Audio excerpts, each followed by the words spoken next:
ഓം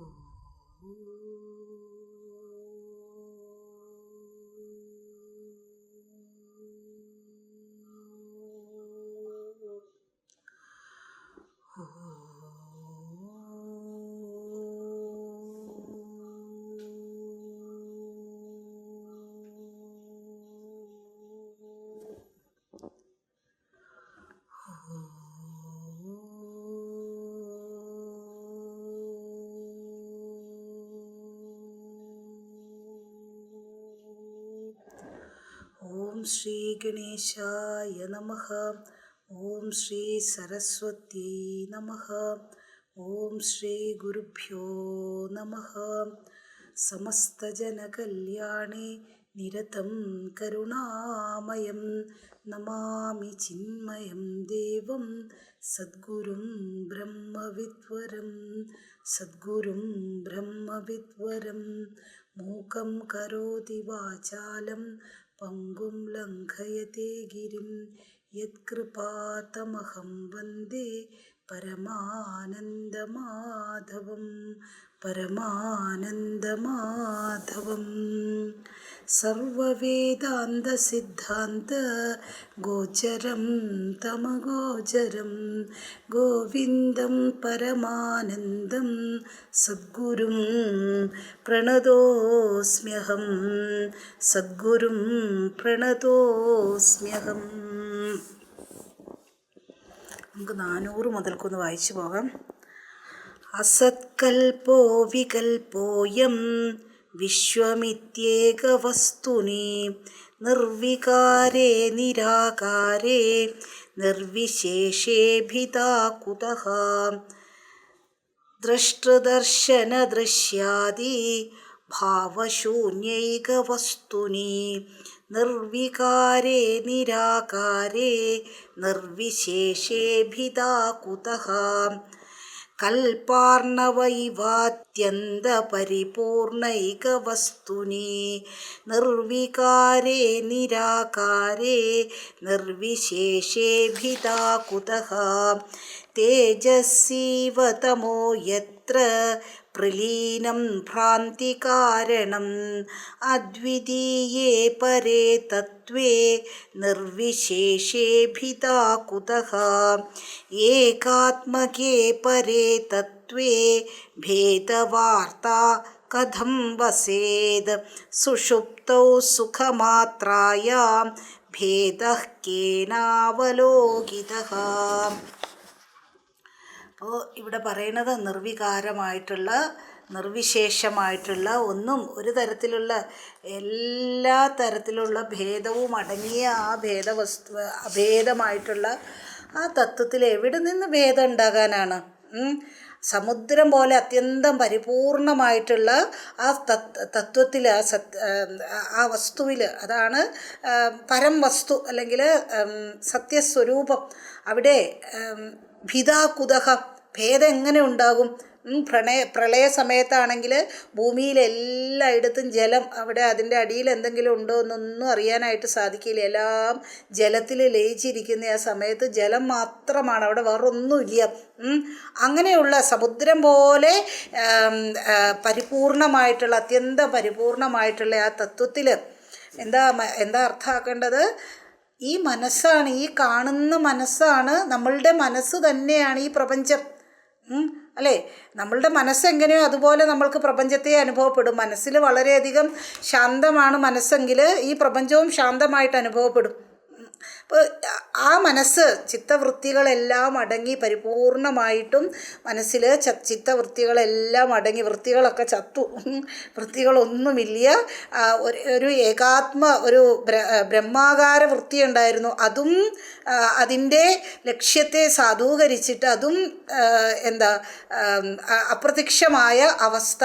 ആ അവസ്ഥയിൽ അവിടെ വേറൊന്നുമില്ല. എന്നാൽ ദൃശ്യതേ കിഞ്ചിത് അയം വികൽപ്പഹ. ഈ തരത്തിലുള്ള ഇപ്പോൾ ഈ കാണുന്ന ഈ വിഭജനങ്ങളൊക്കെ ഉണ്ടല്ലോ, അതൊന്നും ഒരല്പം പോലും അവിടെ ഇല്ല. ഇങ്ങനെ അപ്പോൾ അതായത് ഈ ശ്ലോകങ്ങളിലൂടെ നിർവികാരേ നിർവിശേഷേ നിർവികാരേ നിരാകാരേ നിർവിശേഷേ ഭിതാകുതഃ 2-3 എടുത്ത് അത് ആവർത്തിച്ചിട്ടുണ്ട്. അപ്പോൾ ഒരേ ഒരു ആശയത്തെ തന്നെയാണ് ആവർത്തിച്ച് പറയുന്നത്. അപ്പോൾ ആശയത്തെ ഊന്നി പറയുകയാണ്. ആശയം എന്താണ്? ഭേദം എന്നുള്ളത് ഇവിടെ സാധ്യമല്ല.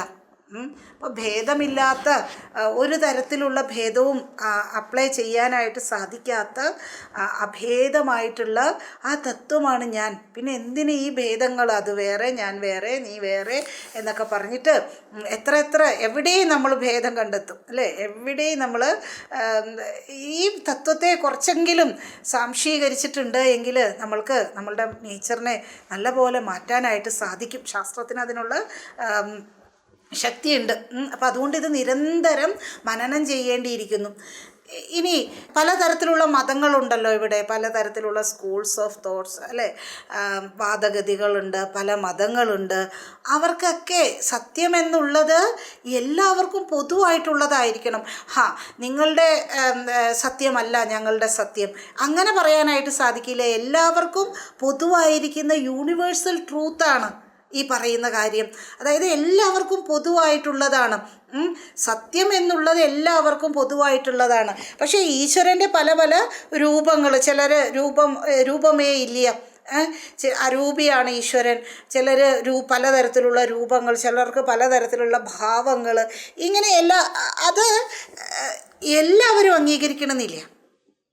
ഇപ്പോൾ ഞാൻ ആരാധിക്കുന്ന എൻ്റെ ഒരു ശ്രീകൃഷ്ണൻ്റെ ഒരു ഭാവമുണ്ട്, അല്ലെ, ഒരു ഭാവം ഇരിക്കട്ടെ, ഉഷപൂജ, ഗുരുവായൂരപ്പൻ്റെ ഉഷപൂജ.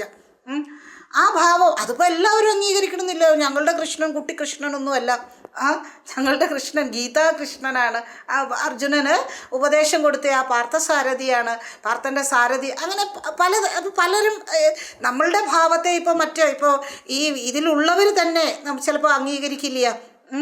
അപ്പോൾ പിന്നെ മറ്റു മതങ്ങൾ അംഗീകരിക്കുമോ? അപ്പോൾ മറ്റു മതങ്ങളിലുള്ള അവരുടെ ആ ഒരു രൂപവും ഭാവവും ഒന്നും ചിലപ്പോൾ വേറെ മതക്കാർ അംഗീകരിക്കില്ല.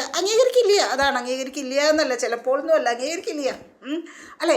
പക്ഷെ അങ്ങനെയല്ല. ഇവിടെ ഈ സത്യം എന്ന് പറയുന്നത്, നമ്മൾ ഈ പറയുന്ന സത്യം, അത് പൊതുവായിട്ടുള്ളതാണ്. അതിനെ അംഗീകരിക്കാതെ തരയില്ല. അത് പൊതുവായിട്ടുള്ള സത്യമാണ്, യൂണിവേഴ്സൽ ട്രൂത്താണ്, എല്ലായിടത്തും സമമായതാണ്, എല്ലാവർക്കും സമ്മതമായിട്ടുള്ളതാണ്. സമ്മതമല്ലെങ്കിൽ കാരണം അതിനെക്കുറിച്ച് മനസ്സിലാക്കാൻ ശ്രമിക്കുന്നില്ല എന്നുള്ളതാണ്. മനസ്സിലാക്കിയാൽ മനസ്സിലാകും ഇതാണ് യൂണിവേഴ്സൽ ട്രൂത്ത് എന്നുള്ളത്, ഇതാണ് സത്യം, ആത്യന്തികമായിട്ടുള്ള സത്യം ഇത് തന്നെയാണ്. ആകാശവും ഭൂമിയും വായുവും ജലവും ഒക്കെ എല്ലാവർക്കും പൊതുവായിട്ടുള്ളതാണല്ലോ.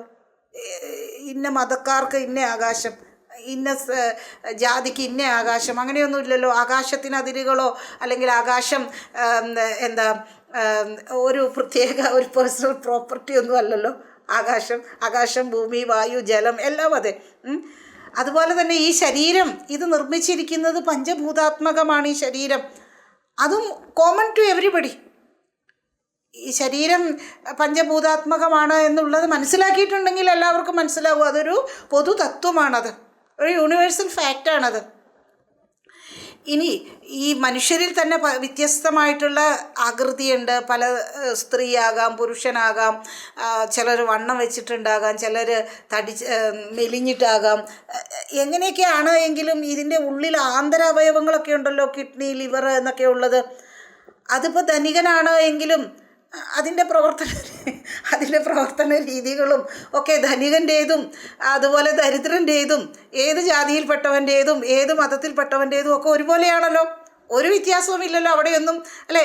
ധനികൻ്റെ രക്തവും ചുവപ്പാണ്, ദരിദ്രൻ്റെ രക്തവും ചുവപ്പാണ്.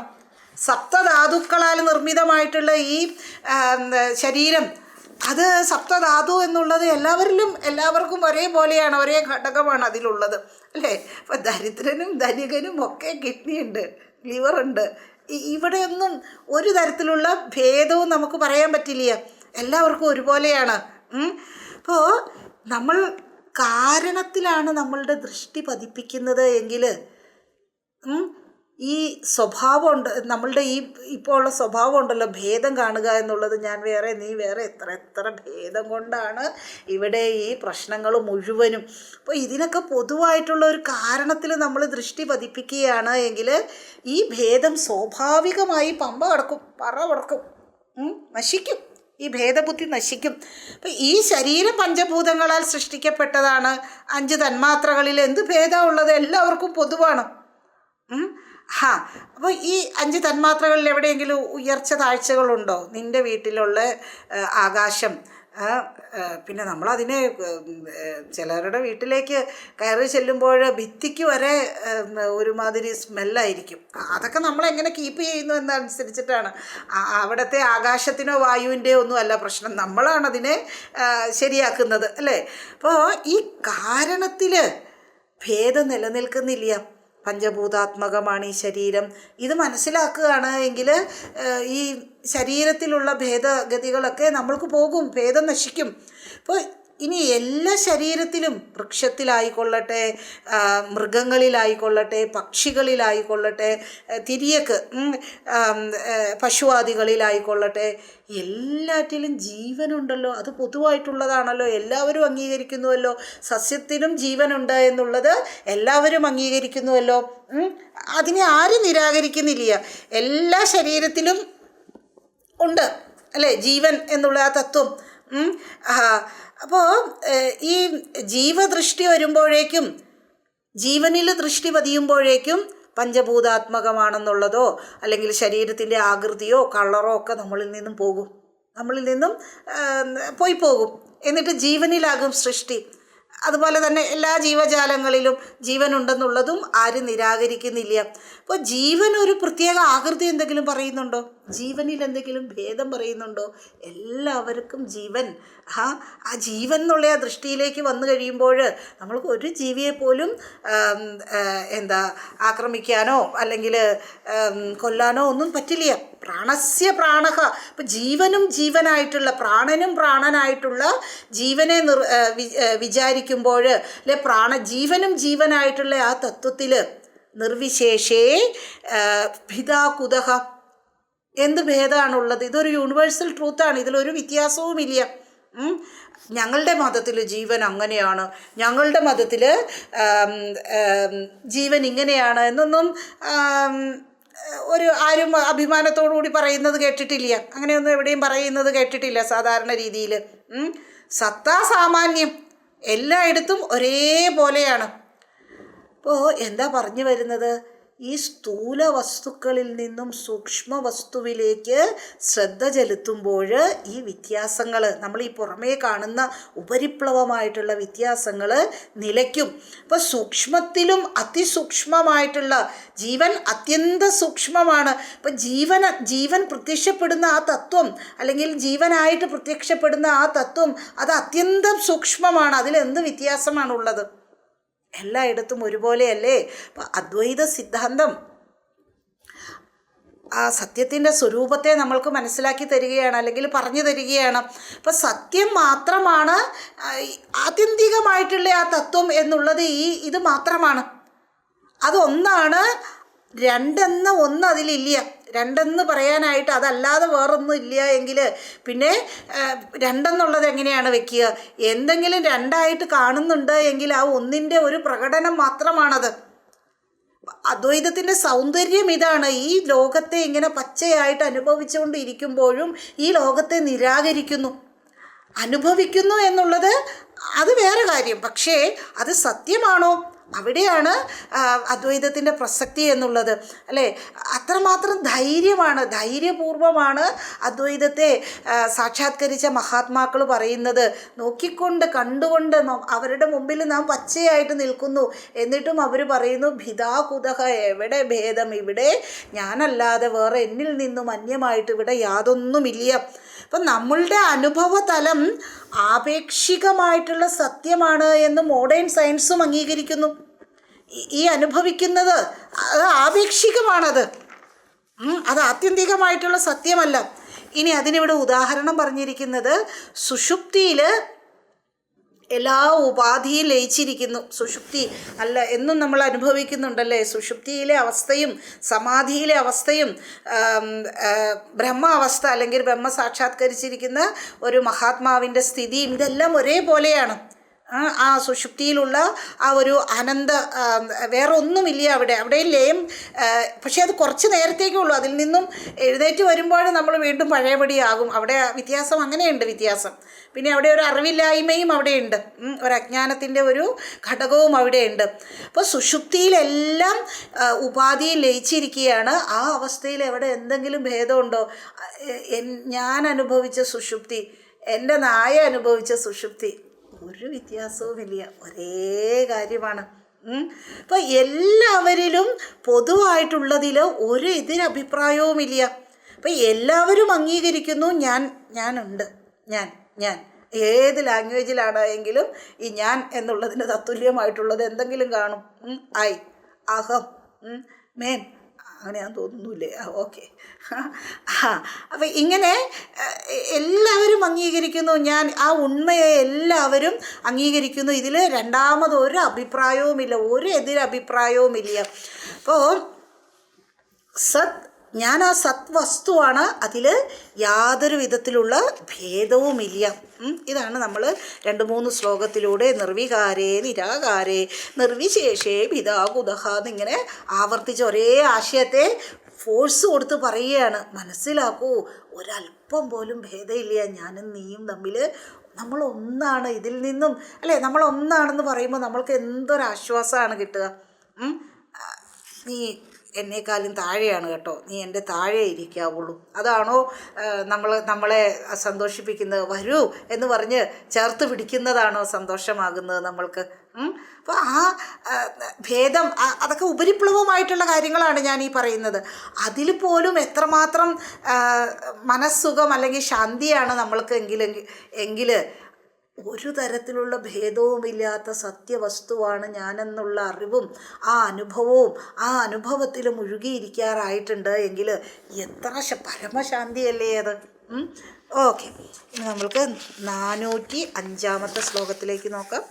നഹ്യസ്തി വിശ്വം പരതത്വബോധാത് സദാത്മനി ബ്രഹ്മണി നിർവികൽപേ കാലത്രയേനാപ്യഹിരീക്ഷിതോ ഗുണേ നഹ്യംബുബിന്ദോർ മൃഗതൃഷ്ണികായാം.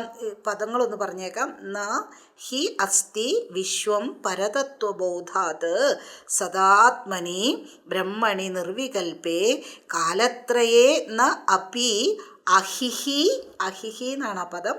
ന അപി അഹിഹി ഈക്ഷിതഃ ഗുണേ നഹി അംബുബിന്ദുഹു മൃഗതൃഷ്ണികായാം. നഹി അസ്തി വിശ്വം. ഉറപ്പിച്ച് പറയുകയാണ്, വിശ്വം ഇല്ല. അവിടെ ഇവിടെയൊന്നും കേട്ടിട്ട് എത്രമാത്രം അബദ്ധമായി വിളിച്ച് പറയുന്നതെന്നൊന്നും പറയരുത് കേട്ടോ. ഇതിന് മുമ്പും പുറകും ഒക്കെ കേൾക്കണം. നഹി അസ്തി വിശ്വം, ഈ വിശ്വം ഇല്ല. പരതത്വബോധാത്, എപ്പോഴാണ് ഇല്ല എന്ന് മനസ്സിലാകുക? ഇത് അനുഭവിച്ചുകൊണ്ടിരിക്കുമ്പോഴാണോ? അനുഭവിച്ചുകൊണ്ടിരിക്കുമ്പോൾ മനസ്സിലാക്കുകയാണ് ഇത് സത്യമല്ല എന്നാണെങ്കിൽ എത്രയോ ആശ്വാസം. പക്ഷെ ഇവിടെ മഹാത്മാവിനെ സംബന്ധിച്ചിടത്തോളം നഹി അസ്ഥി വിശ്വം, ഈ വിശ്വം ഇല്ല. എന്തുകൊണ്ടാണ്? പരതത്വബോധാത് ആ ജ്ഞാനം സംഭവിച്ചാൽ, പരതത്വത്തെ സാക്ഷാത്കരിക്കപ്പെട്ടിട്ടുണ്ട് എങ്കിൽ നഹി അസ്ഥി വിശ്വം, അതിൽ വിശ്വം ഇല്ല. സദാത്മനി ബ്രഹ്മണി നിർവികൽപേ, അവിടെ എന്താ ഉള്ളത്? ചിദേക രസം, അത് മാത്രമാണ് അവിടെ അനുഭവതലത്തിലുള്ളത്. ചിദേക രസം മാത്രമാണ് അവിടെ ഉള്ളത്. സദാത്മനി ബ്രഹ്മണി നിർവികൽപേ, നിർവികൽപ്പം എന്ന് വെച്ചാൽ ഒരു തരത്തിലുള്ള പാർട്സും ഇല്ല. ഒന്നായിട്ട് നമ്മൾക്കിങ്ങനെ പാർട്സായിട്ട് വിഭജിക്കാനോ ഒന്നും സാധിക്കില്ല. അങ്ങനെയുള്ള ബ്രഹ്മം സദാനന്ദ സ്വരൂപമാണ്. സദാ ആത്മസ്വരൂപമായിട്ടുള്ള ആ ബ്രഹ്മത്തിൽ നിർവികൽപ്പ സ്വരൂപമായിട്ടുള്ളതിൽ നഹി അസ്ഥി വിശ്വം ഇല്ല. ഏതുപോലെയാണെന്ന് ഉദാഹരണം പറയുകയാണ്. കാലത്രയേ അഭി ന ഈക്ഷിതഃ അഹിഹി. എവിടെ? ഗുണേ. ഗുണേ എന്നുള്ളതിന് കയറെന്ന അർത്ഥം. കയറിൽ പാമ്പ് 3 കാലത്തിലും ഉണ്ടായിരുന്നില്ല. കയറിൽ പാമ്പ് ഞാൻ കണ്ടു, അത് സത്യമൊക്കെയാണ്, ഞാൻ കണ്ടുവല്ലോ. കാണുന്ന സമയത്തും യഥാർത്ഥത്തിൽ അതില്ലായിരുന്നു. എൻ്റെ ഭ്രാന്തിയാൽ ഇരുട്ട് കൊണ്ടോ അല്ലെങ്കിൽ മുമ്പിൽ പാമ്പ് കണ്ടിട്ടുള്ള ഒരു പേടിയാലോ അല്ലേ, ചിലർ പാമ്പിനെ അടുത്ത് കണ്ടു കഴിഞ്ഞിട്ടുണ്ടെങ്കിൽ പിന്നെ കുറച്ച് ദിവസത്തേക്ക് എവിടെ നോക്കിയാലും പാമ്പിനെ കാണുന്നതായിട്ട് അവർക്ക് തോന്നും. ചിലപ്പോൾ അവരുടെ ആ ദൃഷ്ടി കൊണ്ട് നോക്കുമ്പോൾ അത് പാമ്പ് തന്നെ ആയിരിക്കുകയും ചെയ്യും, അല്ലേ. അപ്പോൾ ഞാൻ കണ്ടുവല്ലോ, കാണുന്ന സമയത്തും നീ കണ്ടത് കയറിനെയാണ് പാമ്പെന്ന് കണ്ടത്. ആ കണ്ട സമയത്തും അത് യഥാർത്ഥത്തിൽ അവിടെ പാമ്പുണ്ടായിരുന്നില്ല. ഒരു സമയത്തും കണ്ട സമയത്തും ഉണ്ടായിരുന്നില്ല, കാണുന്നതിന് മുമ്പും ഉണ്ടായിരുന്നില്ല, കാണുന്നതിന് ശേഷവും ഉണ്ടായിരുന്നില്ല. 3 സമയത്തും അവിടെ കയറ് മാത്രമായിരുന്നു. അപ്പം കയറിൽ പാമ്പുണ്ടായിരുന്നുവെങ്കിൽ അത് എപ്പോഴും ഓടിപ്പോയനെ. എപ്പോഴും ആ പാമ്പിന് അങ്ങനെ തന്നെ കിടക്കാനായിട്ട് പറ്റുമോ? കയറിൽ പാമ്പുണ്ടായിരുന്നുവെങ്കിൽ ആ കയറിൽ കണ്ട പാമ്പ് ഓടിപ്പോയേനെ. യഥാർത്ഥ പാമ്പായിരുന്നുവെങ്കിൽ ഏതു നേരവും കയറിൽ പാമ്പ് ഇങ്ങനെ കിടന്നുകൊണ്ടിരിക്കുകയോ? ഇല്ല, അത് ഓടിപ്പോയേനെ. ഇത് കയറാണെന്ന് സാക്ഷാത്കരിക്കുമ്പോഴും സാക്ഷാത്കരിക്കാതിരുന്ന അജ്ഞാന അവസ്ഥയിലും സാക്ഷാത്കാര ശേഷവും അവിടെ പാമ്പില്ല, കയറ് മാത്രമേ ഉള്ളൂ. ഇനി വേറൊരു ഉദാഹരണം കൂടി പറയുകയാണ്. നഹി അംബു ബിന്ദു മൃഗതൃഷ്ണികായാം, മരുമരീചികയിൽ, അതായത് മിറാജ് വാട്ടറിൽ, മരുഭൂമിയിൽ ഞാൻ കണ്ടു, കണ്ടിട്ടുള്ളവർക്കറിയാം അല്ലേ, മരുഭൂമിയിൽ പുഴയായിട്ടും തണുത്ത കാറ്റ് വീശുന്നതായിട്ടും ഒക്കെ അനുഭവപ്പെട്ടുവെങ്കിലും യഥാർത്ഥ സത്യം എന്താണ്? ഒരു തുള്ളി വെള്ളം പോലും അല്ലേ ഇവിടെ എന്താ, നഹി അംബു ബിന്ദു, ഒരു തുള്ളി വെള്ളം പോലും അവിടെ ഇല്ല. മരുഭൂമിയിൽ നദി കണ്ടുകൊണ്ടിരിക്കുമ്പോഴും അതൊരു തോന്നൽ മാത്രമാണ്. ഇനി കണ്ടുകൊണ്ടിരിക്കുന്ന സമയത്തും ഒരു തുള്ളി വെള്ളം പോലും അതിലില്ല. കണ്ടുകൊണ്ടിരിക്കുന്നു എന്നുള്ള ആ ഒരു തോന്നൽ മാത്രമാണ് യഥാർത്ഥത്തിൽ അവശേഷിക്കുന്നത്. ഞാൻ അതിനെ കണ്ടുവല്ലോ എന്നുള്ള ആ ഒരു തോന്നൽ അത് മനസ്സിൽ കുറേ കാലത്തേക്ക് നിൽക്കും. പിന്നെ മനസ്സടങ്ങിയിട്ടുണ്ടെങ്കിൽ അതും പോകും. അപ്പം ഇതാണ് വേദാന്തം ലോകത്തോട് പറഞ്ഞു തരുന്നത്. ലോകം കൺമുമ്പിൽ വിളങ്ങിക്കൊണ്ടിരിക്കുമ്പോഴും ഈ ലോകത്തിൻ്റെ നിലനിൽപ്പിനെ നിരാകരിക്കുന്നു.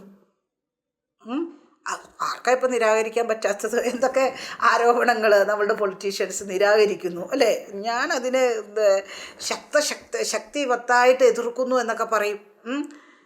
ചുമ്മാ അങ്ങോട്ട് നിരാകരിക്കുകയൊന്നും അല്ല, ചുമ്മാ പറയുകയല്ല, ധൈര്യത്തോടു കൂടി യുക്തിഭദ്രമായി അനവധി ഉദാഹരണങ്ങളിലൂടെ സമർത്ഥിക്കുകയാണ്. ഇപ്പോൾ ശരീരത്തിൻ്റെ വേദന ഇല്ലാത്ത ശരീരത്തിൽ വേദന എങ്ങനെയാണ് അല്ലേ? ശരീരത്തിൻ്റെ വേദന അനുഭവിക്കുമ്പോഴും ആ വേദനയെ നിരാകരിച്ച എത്ര മഹാത്മാക്കളാണുള്ളത് അല്ലേ. നമ്മൾക്ക് മഹാത്മാക്കളുടെ അനുഭവമാണ് ശ്രുതി, യുക്തി, അനുഭവം. അപ്പം നമ്മളുടെ അനുഭവങ്ങൾക്ക് ഘടകവിരുദ്ധമാണ് ആത്യന്തിക സത്യം എന്നുള്ളത്. നമ്മളുടെ അനുഭവം എങ്ങനെയാണ്? എന്നും രാവിലെ ഞാൻ സൂര്യോദയത്തിന് മുമ്പായിട്ട് ഉണരും. യഥാർത്ഥത്തിൽ സൂര്യൻ ഉദിക്കുന്നുണ്ടോ, സൂര്യൻ അസ്തമിക്കുന്നുണ്ടോ? സൂര്യനെ വലം വയ്ക്കുന്നത് ഭൂമിയാണ് അല്ലേ. എനിക്കറിയില്ലായിരുന്നു ആ തത്വം. അതാണ് സത്യം എന്നുള്ളത്. സൂര്യനെ വലം വയ്ക്കുന്നത് ഭൂമിയാണ്. സൂര്യൻ ഉദിക്കുന്നുമില്ല, അസ്തമിക്കുന്നുമില്ല. ഇത് അംഗീകരിക്കാൻ അത്ര എളുപ്പമല്ല. രാവും പകലും കണ്ടുകൊണ്ടിരിക്കുകയാണ്, സൂര്യൻ ഉദിക്കുന്നു, സൂര്യൻ അസ്തമിക്കുന്നു എന്ന്. അതേപോലെയാണ് ഈ നമ്മളുടെ അനുഭവങ്ങൾക്ക് നേരെ വിപരീതമാണ് ആത്യന്തികമായിട്ടുള്ള സത്യം. എന്ന് വെച്ച് സത്യം അല്ലാതാകുന്നില്ല. എവിടെയാ പ്രശ്നം? നമ്മളുടെ അനുഭവങ്ങൾക്ക് നമ്മൾ സത്യത്വം കൊടുത്തിരിക്കുന്നു, അവിടെയാണ് പ്രശ്നം. അത് കണ്ടു, അത് തോന്നി, അതിലൊന്നുമല്ല പ്രശ്നം. നാം അത് സത്യമാണെന്ന് കരുതി, അപ്പോഴേ നമ്മൾക്ക് പ്രശ്നം, അതിൽ നിന്ന് പ്രശ്നം ഉണ്ടാകുന്നുള്ളൂ. ഓക്കെ, ഒന്നുകൂടി ഇത് വായിക്കാം. നഹ്യസ്തി വിശ്വം പരതത്വബോധാത് സദാത്മനി ബ്രഹ്മണി നിർവികൽപേ കാലത്രയേനാപ്യഹിരീക്ഷിതോ ഗുണേ നഹ്യംബുബിന്ദു മൃഗതൃഷ്ണികായാം. ശ്രുതി പറയുന്നു, മായാമാത്രമിദം ദ്വൈതം അദ്വൈതം പരമാർത്ഥതഃ ഇതി ബ്രൂതേ ശ്രുതി സാക്ഷാത് സുഷുപ്തൗ അനുഭൂയതേ. മായാമാത്രമിദം ദ്വൈതം അദ്വൈതം പരമാർത്ഥതഃ ഇതി ബ്രൂതേ ശ്രുതി സാക്ഷാത് സുഷുപ്തൗ അനുഭൂയതേ. ഇതം ദ്വൈതം, ഈ സമസ്ത പ്രപഞ്ചം, ഇത് ദ്വൈതം അല്ലേ? ഇവിടെ നമ്മൾ ഭേദം കാണുന്നുണ്ട്. അപ്പോൾ അതെന്താണ് യഥാർത്ഥത്തിൽ? മായാമാത്രമിതം ദ്വൈതം, ഈ സമസ്ത പ്രപഞ്ചവും മായയാണ്, മായാമാത്രം. അത് അദ്വൈതം പരമാർത്ഥത, യഥാർത്ഥത്തിൽ അദ്വൈതം തന്നെയാണ്. പക്ഷേ പിന്നെ എങ്ങനെയാണ് ഇത് ആത്യന്തികമായിട്ടുള്ള സത്യം? അത് ആ ആത്യന്തികമായിട്ടുള്ള സത്യത്തിൽ പ്രകടമാകുന്ന മായയുടെ ഓരോ കൂത്തു മാത്രമാണ് ഈ പ്രപഞ്ചം എന്നുള്ളത്. അത് ഈ നാനാത്വം സത്യത്തിൽ പ്രകടമാകുന്നതാണ്. യഥാർത്ഥത്തിൽ ഇല്ല, ഈ നാനാത്വം ഇല്ല. ഈ നാനാത്വത്തെ അങ്ങനെ ആക്കി തീർക്കുന്ന, അതിനെ അല്ലേ, എവിടെയും നമ്മൾക്ക് ഭേദം മാത്രമേ കാണാൻ സാധിക്കുകയുള്ളൂ. എന്ത് കാര്യം എടുത്താലും. പക്ഷെ അത് ആ ഭേദത്തിനെ സാധ്യമാക്കുന്ന അഭേദ വസ്തുവാണ് ആ സത്യം, ആ തത്വം എന്നുള്ളത്. അപ്പം ഈ നാനാത്വം അതിൽ പ്രകടമാകുന്നു. ഈ തത്വം ഇല്ലാതെ ഈ നാനാത്വത്തിൻ്റെ അനുഭവം നമ്മൾക്കുണ്ടാകുകയില്ല. അപ്പം ഈ സത്യം അതുമാത്രമാണ് പൊതുവായിട്ടുള്ള സത്യം, അത് മാത്രമാണ് ആത്യന്തികമായിട്ടുള്ള സത്യം. ഇതി ബ്രൂതേ ശ്രുതി, ഇങ്ങനെ ശ്രുതി പറയുന്നു. സാക്ഷാത് സുഷുപ്തൗ അനുഭൂയതേ. അത് ആ ഡീപ്പ് സ്ലീപ്പിൽ, സുഷുപ്തിയിൽ അനുഭവിക്കുന്നുമുണ്ട് ആ സത്യം, അല്ലെങ്കിൽ ആ ഒരു അനന്ത അവസ്ഥ നമ്മൾ അനുഭവിക്കുന്നുമുണ്ട് സുഷുപ്തിയിൽ. എല്ലാവരും അനുഭവിക്കുന്നു ആ സുഷുപ്തി അവസ്ഥ എന്നുള്ളത്. അവിടെ ഒരു തരത്തിലുള്ള ദ്വൈതവുമില്ല, സർവ്വദ്വൈതവും അടങ്ങിയ അവസ്ഥയാണ് സുഷുപ്തി എന്നുള്ളത്. അവിടെ നമ്മൾ അനുഭവിക്കുന്നു അത്. അതേപോലെ ഈ പ്രപഞ്ചം യഥാർത്ഥത്തിൽ ദ്വൈത പ്രപഞ്ചം, ഇത് അദ്വൈതമാകുന്ന തത്വത്തിൽ പ്രകടമായി കാണുന്ന ഒരു കാഴ്ച മാത്രമാണ്. ഓക്കെ. മായാമയമിദം ദ്വൈതം അദ്വൈതം പരമാർത്ഥതഃ ഇതി ബ്രൂതേ ശ്രുതി സാക്ഷാത് സുഷുപ്താവനുഭൂയതേ. അപ്പോൾ ഇന്നെടുത്ത് 2 ശ്ലോകമാണോ ഇന്നെടുത്തുള്ളൂ? ഓക്കെ, അത് നമുക്കൊന്ന് വായിച്ചിട്ട് നിർത്താം. നഹ്യസ്തി വിശ്വം പര തത്വബോധാത് സദാത്മനി ബ്രഹ്മണി നിർവികൽപേ കാലത്രയേനാപ്യഹിരീക്ഷിതോ ഗുണേ നഹ്യംബുബിന്ദുർമൃഗതൃഷ്ണികായാം മായാമാത്രമിദം ദ്വൈതം അദ്വൈതം പരമാർത്ഥതഃ ഇതി ബ്രൂതേ ശ്രുതി സാക്ഷാത് സുഷുപ്തൗ അനുഭൂയതേ. ഓം പൂർണ്ണമദഃ പൂർണ്ണമിദം പൂർണ്ണാത് പൂർണ്ണമുദച്യതേ പൂർണ്ണസ്യ പൂർണ്ണമാദായ പൂർണ്ണമേവാവശിഷ്യതേ. ഓം ശാന്തി ശാന്തി ശാന്തി. ഹരി ഓം. ശ്രീ ഗുരുഭ്യോ നമഃ. ഹരി ഓം.